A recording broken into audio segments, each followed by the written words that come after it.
출애굽기 19장 2절에서 8절 말씀입니다. 그들이 르비딤을 떠나 시내 광야에 이르러 그 광야에 장막을 치되 이스라엘이 거기 산 앞에 장막을 치니라. 모세가 하나님 앞에 올라가니 여호와께서 산에서 그를 불러 말씀하시되 너는 이같이 야곱의 집에 말하고 이스라엘 자손들에게 말하라. 내가 애굽 사람에게 어떻게 행하였음과 내가 어떻게 독수리 날개로 너희를 업어 내게로 인도하였음을 너희가 보았느니라. 세계가 다 내게 속하였나니 너희가 내 말을 잘 듣고 내 언약을 지키면 너희는 모든 민족 중에서 내 소유가 되겠고 너희가 내게 대하여 제사장 나라가 되며 거룩한 백성이 되리라. 너는 이 말을 이스라엘 자손에게 전할지니라. 모세가 내려와서 백성의 장로들을 불러 여호와께서 자기에게 명령하신 그 모든 말씀을 그들 앞에 진술하니 백성이 일제히 응답하여 이르되 여호와께서 명령하신 대로 우리가 다 행하리이다. 모세가 백성의 말을 여호와께 전하매. 여기서 말씀은 마태복음 9장 35절에서 10장 8절 말씀입니다. 예수께서 모든 도시와 마을에 두루 다니사 그들의 회당에서 가르치시며 천국 복음을 전파하시며 모든 병과 모든 약한 것을 고치시니라. 우리를 보시고 불쌍히 여기시니 이는 그들이 목자 없는 양과 같이 고생하며 기진함이라. 이에 제자들에게 이르시되 추수할 것은 많되 일꾼이 적으니 그러므로 추수하는 주인에게 청하여 추수할 일꾼들을 보내주소서 하시니라. 예수께서 그의 12 제자를 부르사 더러운 귀신을 쫓아내며 모든 병과 모든 약한 것을 고치는 권능을 주시니라. 12사도의 이름은 이러하니 베드로라 하는 시몬을 비롯하여 그의 형제 안드레와 세베대의 아들 야고보와 그의 형제 요한, 빌립과 바돌로메, 도마와 세리마테, 알포의 아들 야고보와 다데오. 가나나인 시몬 및 가룟 유다 곧 예수를 판 자라. 예수께서 이 12를 내보내시며 명하여 이르시되 이방인의 길로도 가지 말고 사마리아인의 골고리도 들어가지 말고 오히려 이스라엘 집에 잃어버린 양에게로 가라.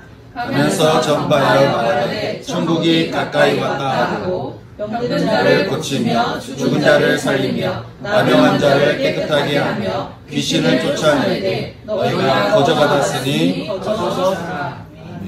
로마서 5장 1절에서 8절 말씀입니다. 봉독하겠습니다. 그러므로 우리가 믿음으로 의롭다 하심을 받았으니 우리 주 예수 그리스도로 말미암아 하나님과 화평을 누리자.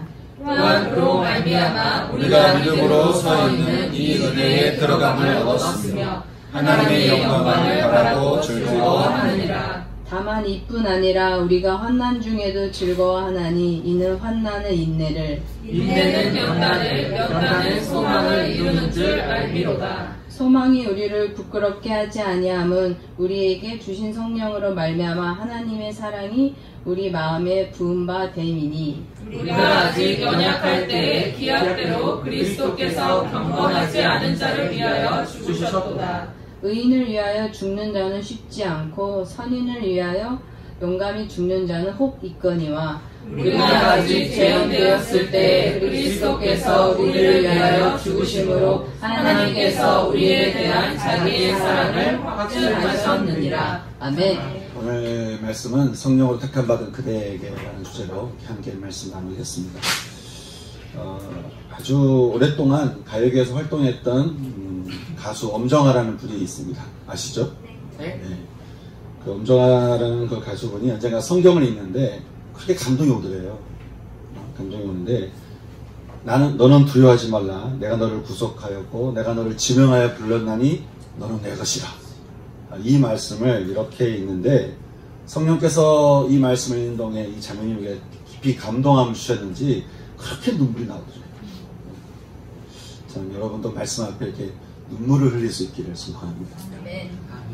이런 은혜를 받았다고 해서 그 자매님은 갑자기 영성이 대가가 된 건 아니겠죠. 그러니까 우리가 판단할 것은 아니고요. 여전히 미혹당하고 또 여전히 쓰러지고 힘들겠지만 그래도 이 말씀이 그 자매님에게 들어갔다는 게 어디겠습니까? 우리 역시 성령께서 말씀을 통해 우리 자신에게 계시할 때면 우리 영이 이렇게 살아나는 것을 우리는 경험합니다. 왜냐하면 성령님은 진리의 영이시고 또 생명의 영이시기 때문에 그런 것이죠. 저는 오늘 이 시간에도 말씀 중에 성령께서 여러분 가운데 계시하셔서 여러분의 영이 깨어나고 또 생명이 임하는 은총이 있기를 주님의 이름으로 축원합니다. 그런데 주님이 여러분 이런 은혜를 주실 때는 여러분 어떤 사람에게 은혜를 주실까요? 이런 은총을 주실 때는 누구에게 이렇게 은혜를 주실까? 순종하는 사람, 말 잘 듣는 사람, 뭔가 열심히 있는 사람, 그런 사람에게 주실까요? 디도서 2장 11절 말씀 보면 바울은 구원을 주시는 하나님의 은혜를 받을 자에 대해서 뭐라고 말하냐면 모든 사람입니다. 그러니까 좀 고약스러운 사람도 정처럼 순종하지 않는 사람에게도 하나님은 계속해서 은혜를 베풀어 주신답니다. 그렇게 모든 사람에게 구원을 주시는 하나님의 은혜가 우리를 양육하시기를 욕심에 대해서 절제합니다. 의로움과 경건함으로 살게 하시고 우리에게 그리스도의 영광이 나타날 그 복스러운 소망의 날을 기다리게 하신다고 하는 거죠. 그래서 우리를 위해 자기의 몸을 이렇게 내어주신 것은 우리를 모든 불법, 악에서 건지시고 우리를 깨끗하게 하세요. 어떻게 해요? 우리를 어떻게 한다고요? 깨끗하게 하세요. 깨끗하게 하세요. 우리로 하여금 선한 일을 하는 백성이 되게 하신다. 그러니 구원을 주시는 하나님의 은혜가 그래서 양육받아 복스러운 소망의 날을 기다리고 선한 일을 하는 백성이 누구라는 거예요? 모든 사람에게 이 사명이 주어진다고 하는 것이죠. 여기 모든 사람에게는 저와 여러분도 포함되겠죠. 따라서 성령을 통해 택함받은 우리 역시 기억해야 될 말씀이 있습니다. 바로 이사야서 43장 1절부터 말씀인데요. 야곱아, 너를 창조하신 여호와께서 지금 말씀하시느니라. 너를 지으신 이가 지금 말씀하시느니라. 너는 세상을 두려워하지 말라. 내가 너를 구속하였고 내가 너를 지명하여 부르나니 너는 내 것이다. 너가 물 가운데 지날 때에 내가 너와 함께 할 것이며 강을 건널 때 물이 너를 침몰하지 못할 것이다. 너가 불 가운데 지날 때에 타지도 않을 것이며 불꽃이 너를 사르지도 못하리니 나는 여호와 너의 하나님이요 너의 구원자라고 하는 것입니다. 저는 오늘 이 시간에도 저와 여러분 우리 모두를 지명하여 부르시고는 너는 내 것이라고 내가 너를 택하여 불렀다는 이 말씀 앞에 저는 저와 여러분 모두가 다 감사함으로 아멘하며 화답할 수 있는 은혜가 있기를 소망합니다.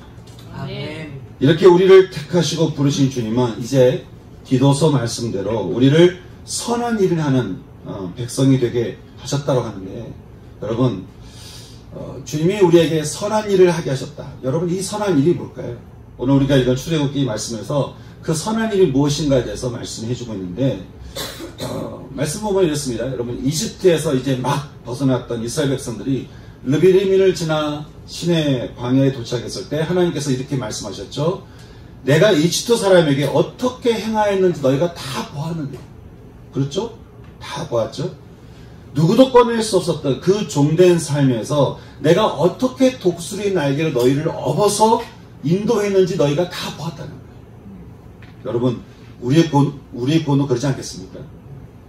그렇게 세계가 다 하나님께 속해 있음을 보여주신 하나님께서 이제 디도서 말씀처럼 우리가 행할 선한 일, 우리를 택하신 뜻에 대해서 이렇게 말씀하셨는데요. 말씀하시기를 너희가 내 말을 잘 듣고 내 언약을 지키면 너희는 모든 민족 중에서 내 소유가 되고 너희는 모든 민족 중에서 내 앞에 제사장 나라가 될 거야. 제사장 나라가 될 것이다. 다시 말해서 선한 일이란 무엇이냐? 너희가 모든 민족 중에서 내 앞에 제사장 나라가 되는 것이 선한 일이야. 너희가 내 말을 잘 듣고 내 언약을 지키면 너희는 모든 민족 중에서 내 소유가 되고 너희는 모든 민족 중에서 제사장 나라가 되며 너희는 거룩한 백성이 될 것이라고 말씀하는 것이죠. 너희가 내게 대하여 온 세상에 제사장 나라가 되라. 이렇게 말씀하고 있는데 여러분 제사장이 하는 일이 뭘까요? 제사를 드리는 사람? 그건 제사장 역할이고 제사장이 어떤 사람인가? 이 제사장이 가지고 있는 뜻을 보면 알 수 있는데 제사장이라고 하는 뜻은 다리를 놓는 사람이라는 거죠. 다리를 놓는 사람입니다. 다시 말해서 구원하시고자 하는 하나님과 또 구원이 필요한 인간 사이에 다리를 놓는 사람이 바로 제사장이라. 그러니까 제사를 드리는 거예요. 제사장이니까 제사를 드리는 것이 아니고 다리를 놓는 일이기 때문에 제사를 드린다는 것이죠. 그러니 우리가 제사장 나라로서 누군가를 만나면 우리가 누군가를 위해서 기도하는 것 이것도 제사장의 일이라고 하는 것이죠. 그러니 택함받은 백성들은 하나님께서 주신 언약을 따라 하나님에게 소유가 된 이 사람들은 하나님과 사람들 사이에 다리를 놓는 제사장 나라가 되도록 부름받은 사람이라고 하는 것입니다. 여러분 이것이 하나님의 뜻이자 우리가 해야 될 선한 일이라고 하는 것이죠. 여러분 만약에 하나님께서 여러분의 이름을 딱 지명하여 부르시고는 너희는 너희 가정에서부터 또 너희 직장에서 학교에서 그리고 사회에서 너희는 내게 대하여 제사장 나라가 되라고 말씀하신다면 여러분은 어떻게 반응하시겠습니까? 딱 여러분의 이름을 딱 부르시고 아까 말한 대로 자 수진아 해놓고 하나님께서 너는 온 세상에 너는 나에게 내 앞에 제사장 나라가 되라 라고 말씀하시면 여러분 어떨 것 같으세요? 하나님의 제사장 나라가 되어서 사람들과 세상과 하나님 사이에 서서 우리의 모든 지식과 힘과 에너지와 열정을 가지고 다리를 놓는 삶을 살아라 라고 하신다면 우리는 어떻게 응답할 것인가?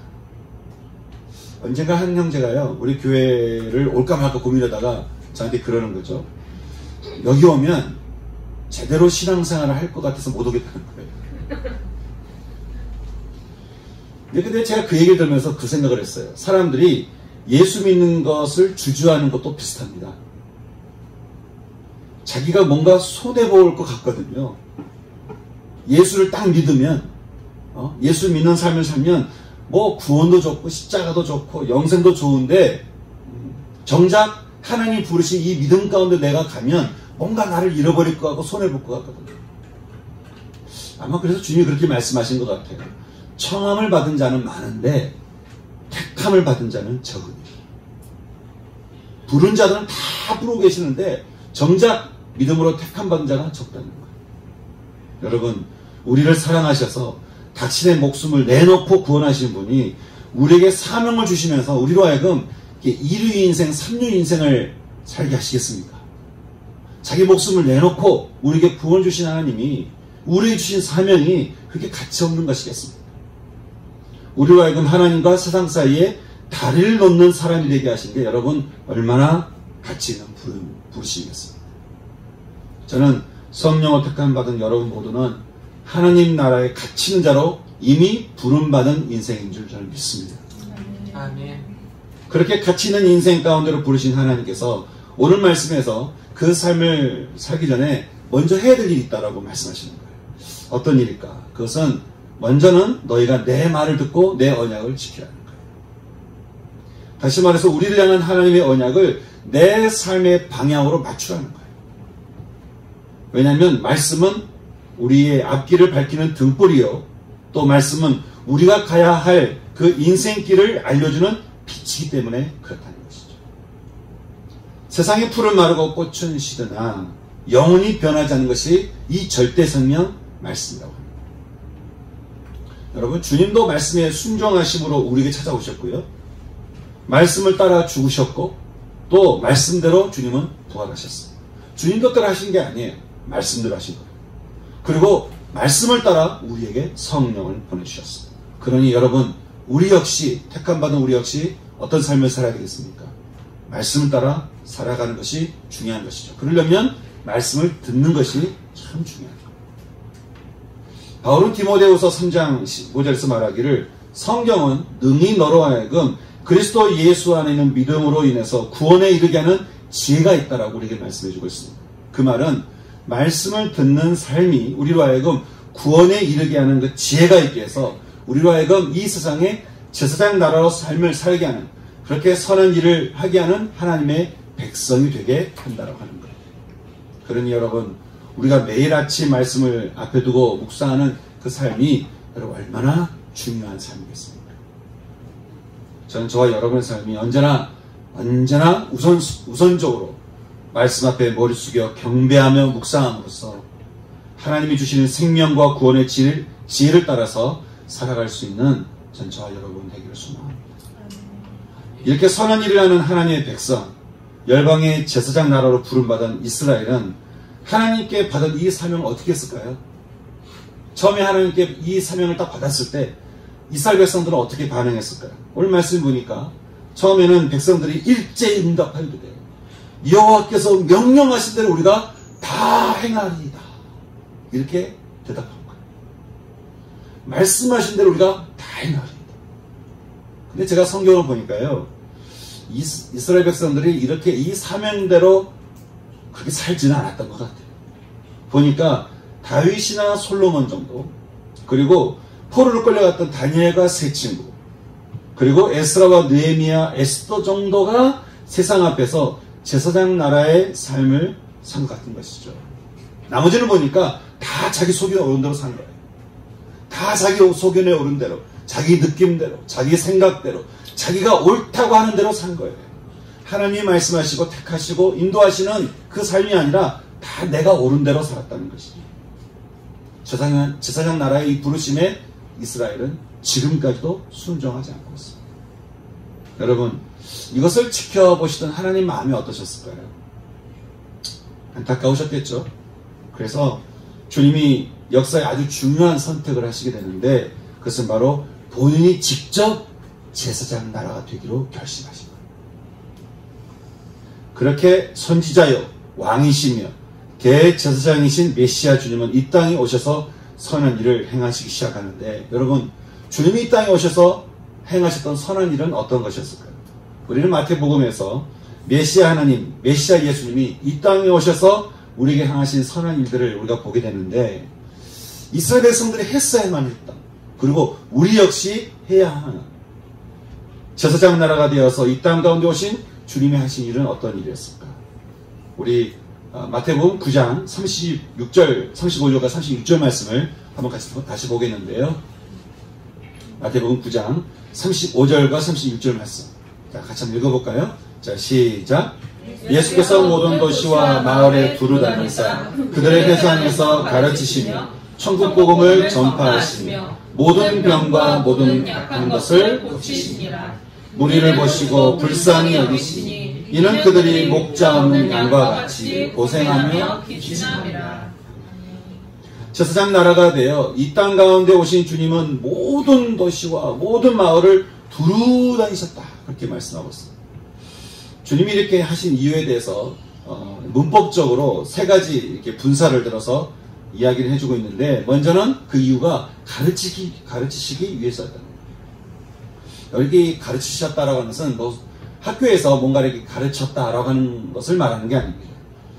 여러분, 말씀이 이렇게 지식이나 단순한 글이 아니라 우리 인생이 걸어가야 할 생명길이라고 하는 이 지혜를 가르치셔서 주님은 사람들로 하여금 하나님을 알게 하고 그 하나님을 따르도록 그렇게 우리가 인생이 걸어가야 될 그 정로, 바른 길을 가게 하신 거예요.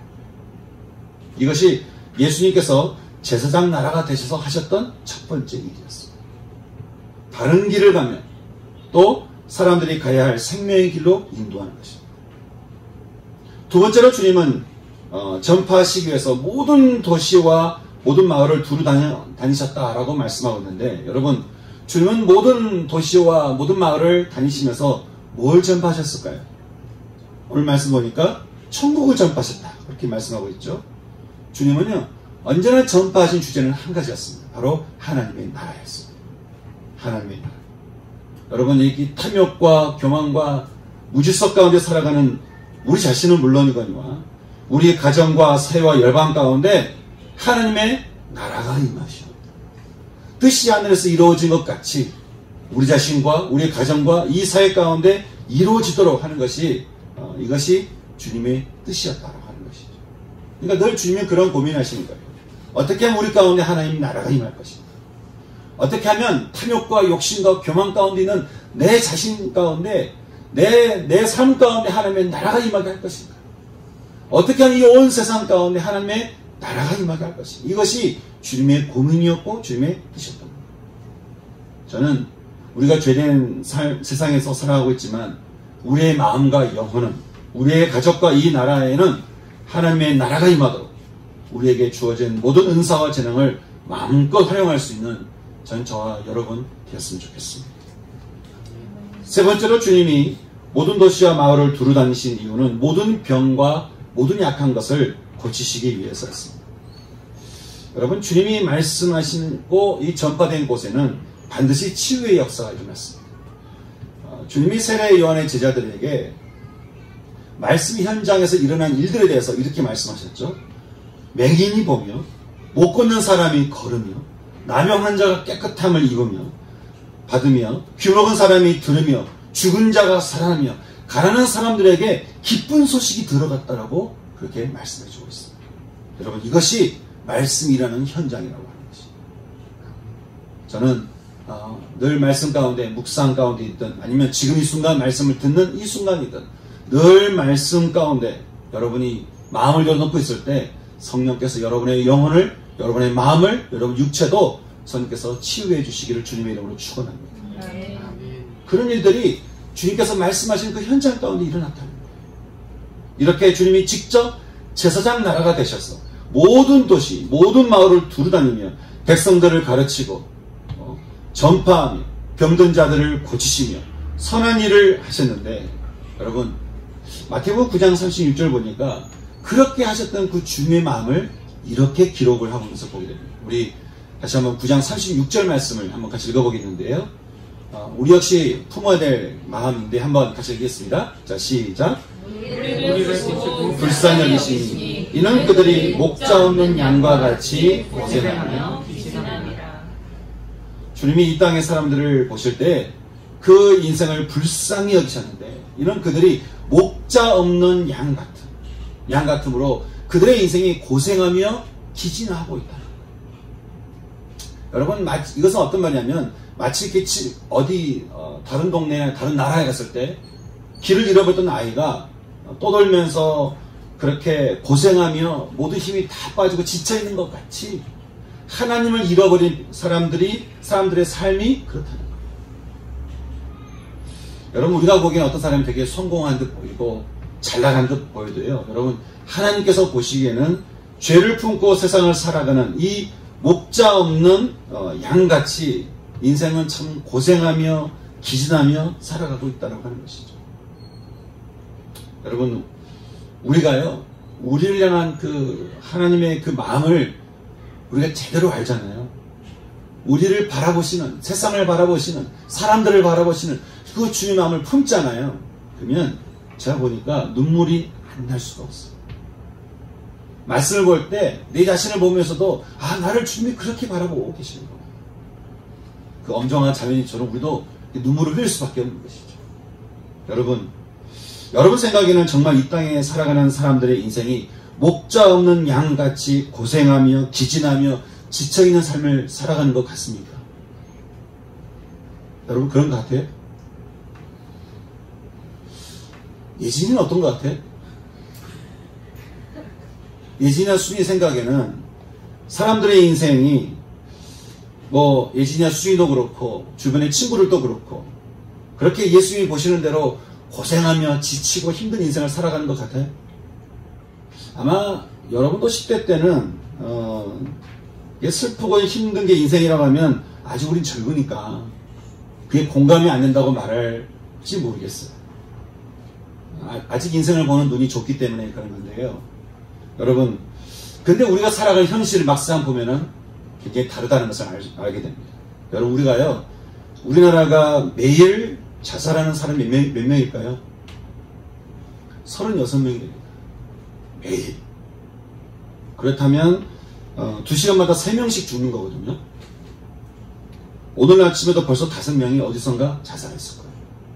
여러분, 자살하는 그 사람들의 심정이 얼마나 낙담되고 얼마나 괴롭고 얼마나 고통스럽겠어요.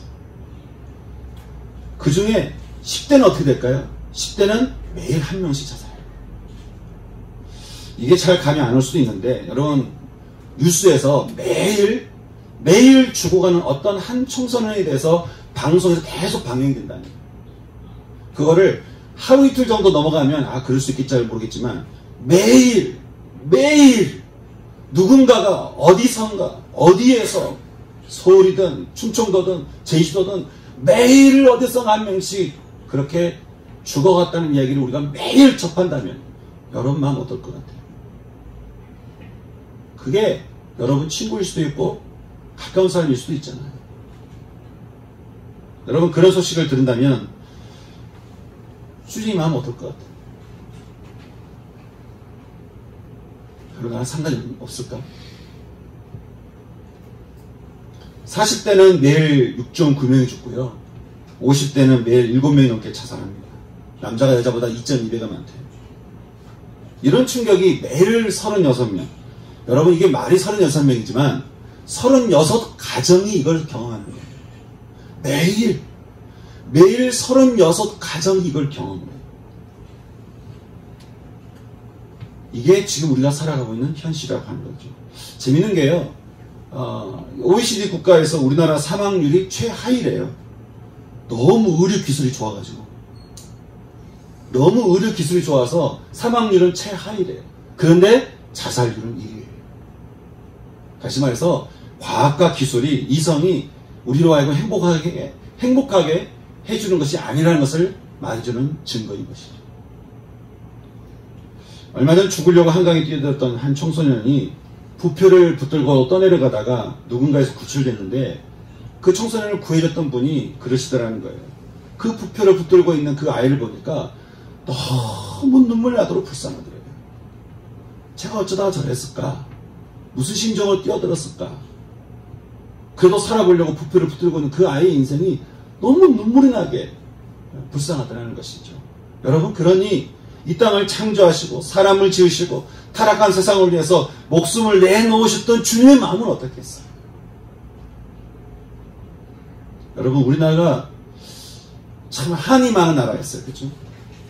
요즘은 그런 말을 잘 쓰진 않지만 옛날에 영화를 보면 전부 한 맺힌 슬픈 막 그런 영화예요. 근데 여러분, 그때보다 더 낫다는 지금 아니에요. 그때보다 더 낫다는 지금이 자살률 1위라는 거 아니겠습니까? 뭐가 나아진 거예요? 우리나라는 통계라도 있지 북한은 어떨까요? 여러분, 우리가 통계 1위라고 해서요, 숫자도 별 차이가 없는 벨기에 5위, 6위 일본, 7위 미국, 이거는 뭐 문제가 없을까요?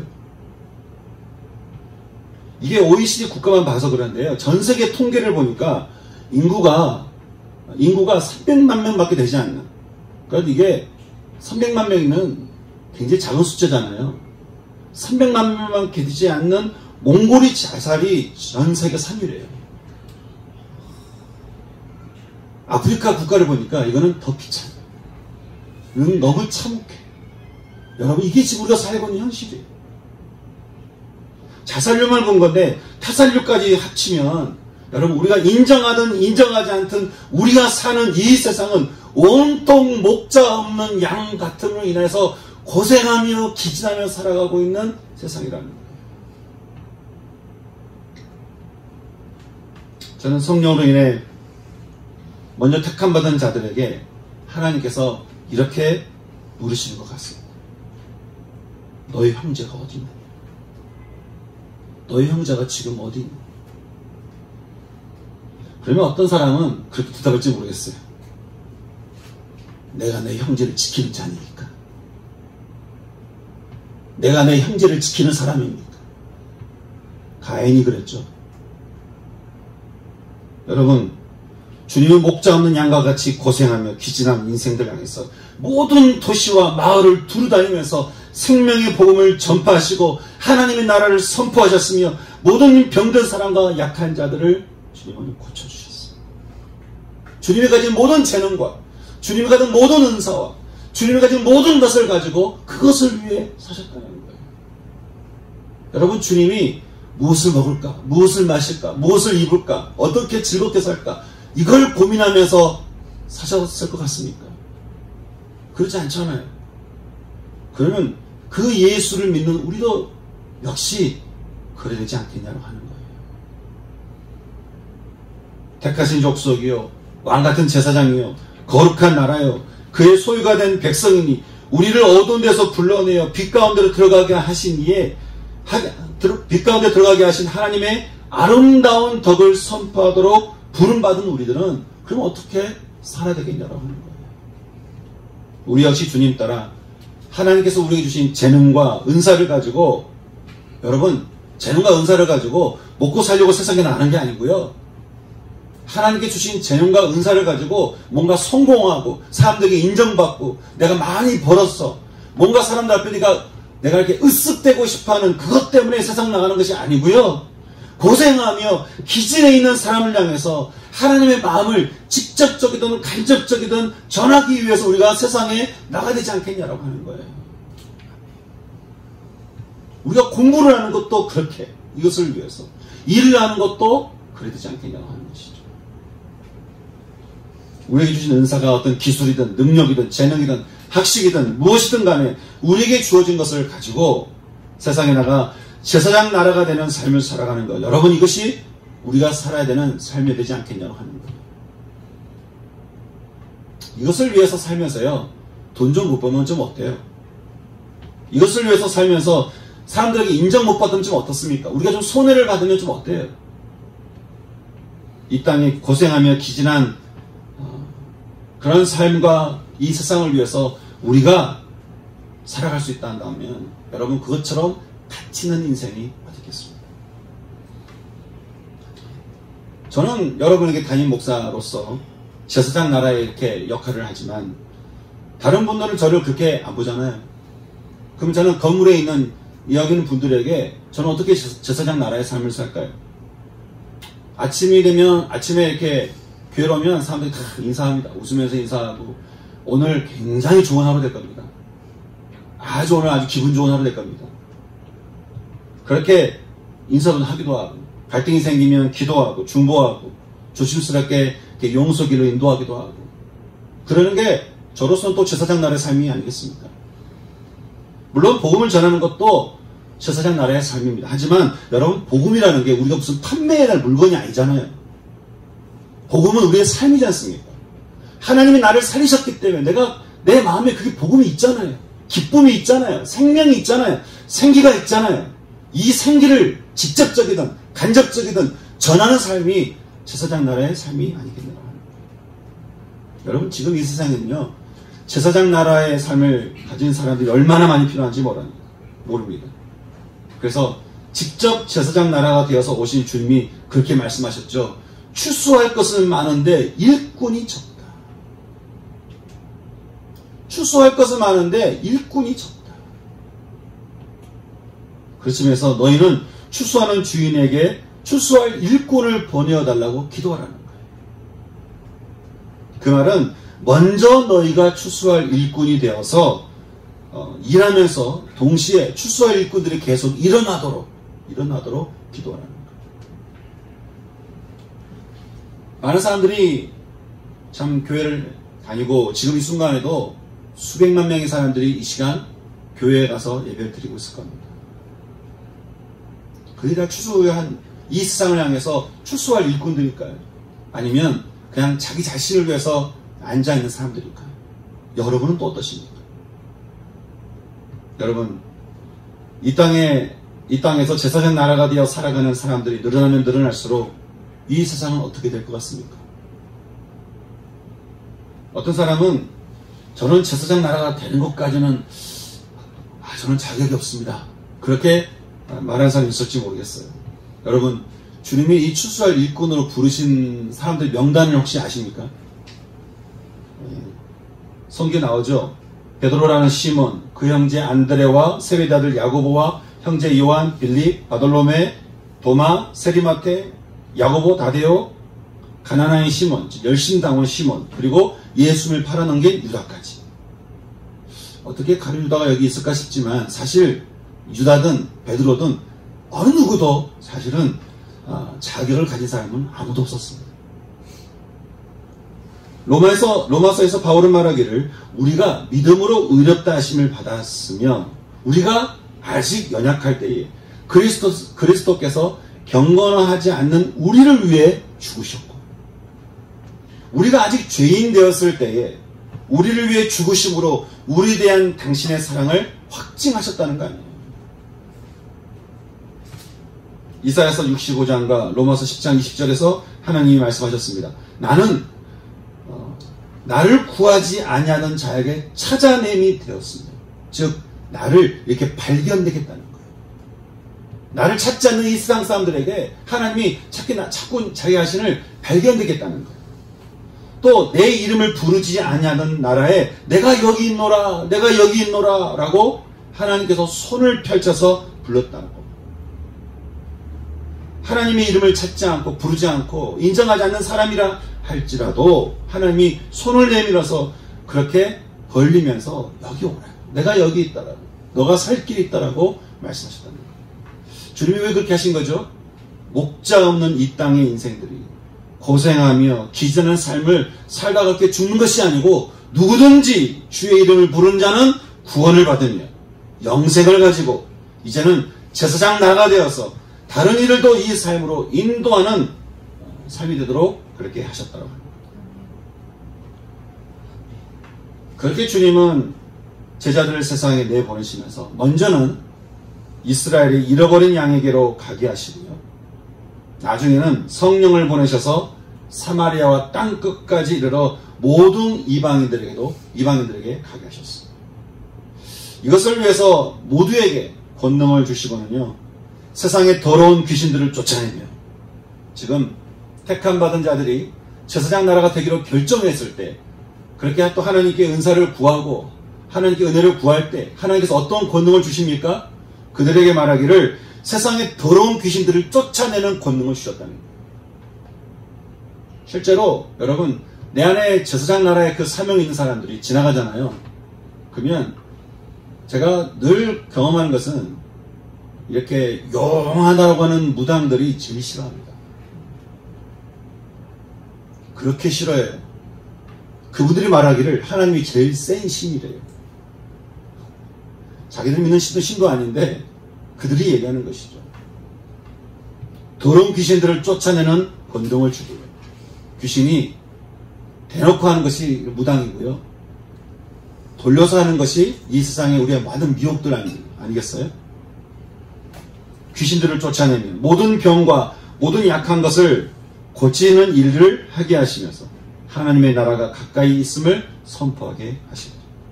그러니 성령으로 택함받은 여러분, 이제 구원받은 우리가, 영생을 가진 우리가 어떻게 살아야 되겠습니까?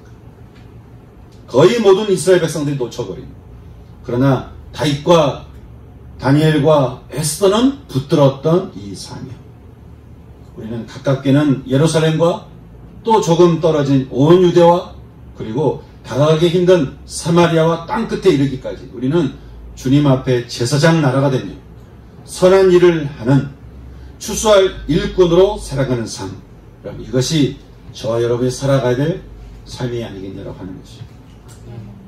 저는 오늘 성령을 택함받은 우리들에게 제사장 나라로 부르시고 선한 일을 하는 자로 부르시고 추수할 일꾼으로 부르시는 이 말씀 앞에 여러분, 우리가 고민하지 않고 감사함으로 아멘하며 받아들일 수 있는 저와 여러분 될 수 있기를 소망합니다. 아멘. 그래서 우리에게 주시는 말씀, 우리에게 성령이 임하시며 예루살렘과 온 유대와 사마리아와 땅 끝까지 이르러 내 증인이 되리라는 이 말씀을 따라서 잃어버린 우리 형제들을 위해서 살아갈 수 있는 저와 여러분 될 수 있기를 소망하는 것입니다. 아멘. 여러분, 주님께서 우리에게 부르신 이 말씀, 이 소망 앞에 함께 우리도 그 소망을 가지고 우리가 그런 삶을 살도록 기도되지 않겠습니까? 저는 이것을 두고 오늘 이 아침에 함께 주께 기도 나갈 수 있는 시간 됐으면 좋겠습니다. 주님께서 부르신 이 부름 앞에 이제는 성령으로 택함받은 우리에게 주신 이 사명대로 우리가 살기를 결단하고 하나님께서 하나님 기도하기를, 하나님 이 삶을 위해서 저에게 권능을 부어주셔서 또 필요한 은사들을 다 부어주시고 지혜를 부어주셔서 내가 욕심을 쫓는 삶이 아니라 하나님의 나라를 위한 삶을 살 수 있도록 인도하여 주옵소서. 저는 그렇게 기도할 수 있는 여러분 됐으면 좋겠습니다. 여러분, 이게 참 중요한 것이 우리 예진이나 수진이도 공부하는 것도 마찬가지예요.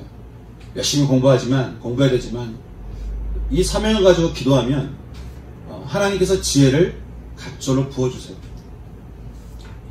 모든 믿음의 신앙인들이 다 동일하게 고백하는 이야기예요. 은혜를 구하고 내가 살아가야 될 주님이 부르신 삶을 가지고 기도했더니 공부하는 것이 쉬워지고요. 일할 때 하나님께서 형통케 하신다는 거예요. 그리고 얻을 때는 왕창 망하기도 하신다는 거예요. 왜요? 중요한 것은 하나님 부르신 부름이 내 인생의 삶이기 때문에 그런 것이죠. 여러분, 주님 앞에 하나님 이렇게 고백하십시오. 주님, 부르신 사명에 제가 아멘으로 하겠습니다. 아멘. 성령을 택함받은 하나님, 저의 인생 감사합니다. 이것은 끝나는 것이 아니고 주신 사명대로 제사장 나라가 되어 선한 일을 하는 추수할 일꾼으로 살아가는 제가 될 수 있기를 소망합니다. 그럴 수 있도록 성령을 제게 부어주시고 성령을 충만케 하여 주시고 필요한 은사들을 부어주셔서 하나님 기꺼이 이 삶을 살아갈 수 있는 우리 될 수 있도록 인도하여 주시옵소서. 함께 기도할 수 있는 시간이 원합니다. 같이 기도하겠습니다. 기도하시겠습니다. 하나님 아버지, 주님께서 주신 말씀 가지고 하나님, 우리가 이 말씀을 듣고 믿음으로 주님 이 말씀을 듣자 우리가 믿음으로 주님께 기도합니다. 하나님 아버지, 고생하며 기진하며 살아가는 목자 없는 양 같은 온 열방을 향한 주님의 그 안타까움과 울부짖음과 그 탄식함을 하나님 우리 역시 품기를 원합니다. 하나님 우리가 살아가는 인생의 목적이 그 주의 마음을 따라서 우리가 먼저 구원받았던 것처럼 이 땅에 구원이 필요한 모든 사람들 위해서 기도하며 중보하며 생명을 전하는 삶을 살아가는 제사장 나라 선한 일을 행하는 자 출소할 일꾼이 되는 하나님 우리 성도를 될 수 있도록 인도하여 주시옵소서. 아멘. 하나님 늘 이것을 두고 기도하며 이것을 두고 간구하는 성도를 될 수 있도록 주께서 붙잡아 주시기를 간절히 기도하고 그렇게 인도하실 줄 믿사오며 이 모든 말씀 예수님의 이름으로 기도드렸습니다.